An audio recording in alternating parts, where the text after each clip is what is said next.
King Lear is one of Shakespeare's tragedies, meaning it ends in death for the main characters.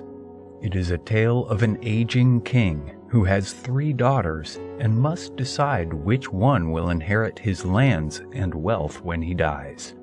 He chooses flattery as the deciding factor and demands that his daughters tell him which one of them loves him best. Although, of course, the truth is not revealed until far too late. When the play opens, King Lear of Britain enters with his court. Lear is an old and bitter man nearing the end of his life. He has no male heir, only 3 daughters, and so he coldly decides that he will leave the greatest part of his fortune to whichever daughter can convince him she loves him the most. The 2 oldest daughters, Goneril and Regan, quickly catch on to the game. Goneril speaks first and greatly flatters the king, who immediately grants her 1/3 of his fortune. Regan then comes in and does the same, professing her love for her father so well that she is also granted 1/3 of his fortune.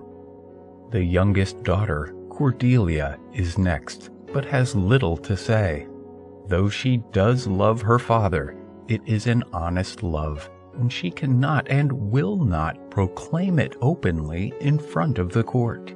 Not when such a proclamation is being demanded in return for an inheritance. Greatly offended by Cordelia's refusal to flatter him, Lear divides his entire fortune between Goneril and Regan, and, of course, their lucky husbands, the Duke of Albany and the Duke of Cornwall respectively. Lear says that he will now live part of the time with each of his 2 daughters and their husbands. Cordelia, though, is disowned and exiled.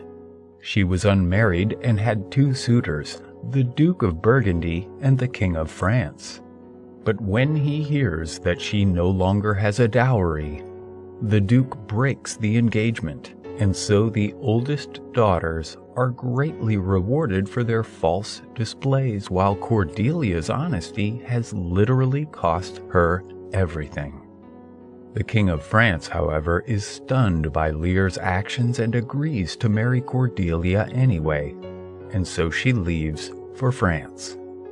Lear arrives with a very large retinue of men to live with Goneril and her husband the Duke of Albany for a time. But Goneril is disturbed by her father's men, who are disrupting her orderly life. Now that she has her share of her father's wealth, Lear sees how little respect she actually has for him. Goneril does not want him there, and if he must stay, she orders him to at least get rid of most of his men. Lear is both hurt and infuriated at learning the truth of how Goneril sees him. He leaves to go live with Regan and her husband, the Duke of Cornwall, still believing that Regan had meant it when she told him she loved him. But Regan is no happier to see Lear and his men at her home than Goneril was. Regan, too, wanted only her inheritance and does not want to be burdened by her father. The enraged Lear, his retinue dispersed except for his fool and 1 man, the Duke of Kent, leaves Regan's home to go out into a storm on the open moors, feeling he is better out there than with either of his traitorous daughters. Eventually, Lear is sheltered and saved by the Duke of Kent, but has finally learned his lesson about Goneril and Regan. Word comes that Cordelia and her husband, the King of France, are coming to invade Britain, battle Goneril and Regan and their husbands, and return Lear to the throne. But Britain wins the ensuing battle, and both Lear and Cordelia are captured. As an invading Queen of France, Cordelia's execution is ordered, but Goneril's husband, the Duke of Albany, has finally had enough of his wife. Albany exposes her actions, but not before she poisons her own sister Regan. Goneril herself ends up taking her own life. Lear tries to get his third daughter and save her life, but it is too late for Cordelia, and she is hanged. Her father kills the hangman and carries her body away. Overcome by age, tragedy, and grief, Lear dies, and it is implied that the Duke of Albany will become the new king. King Lear is a very clear illustration of how actions speak louder than words, since Cordelia's actions towards her father were far more loving towards him than the false words of Goneril and Regan. The play contains a quote that has become very well known. "How sharper than a serpent's tooth it is to have a thankless child." The quote is from Act 1, Scene 4. Lear is speaking bitterly of Goneril after realizing that she was not sincere in her words toward him. He is essentially wishing a curse on her to have a child that will make her just as miserable as she made her father.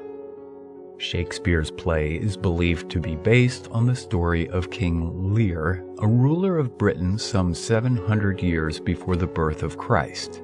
The modern city of Leicester, England, is said to be named for him. The earlier story is very similar to the later one. The three daughters are also named Regan, Goneril, and Cordelia, but here Lear eventually reconciles with Cordelia. Together with her husband, she and Lear invade Britain, overthrow the two older daughters and their husbands, and live well for a few more years until Lear's death. Cordelia then succeeds her father to the throne. In the years after Shakespeare wrote this treatment of the story, it was sometimes presented with a similar happy ending.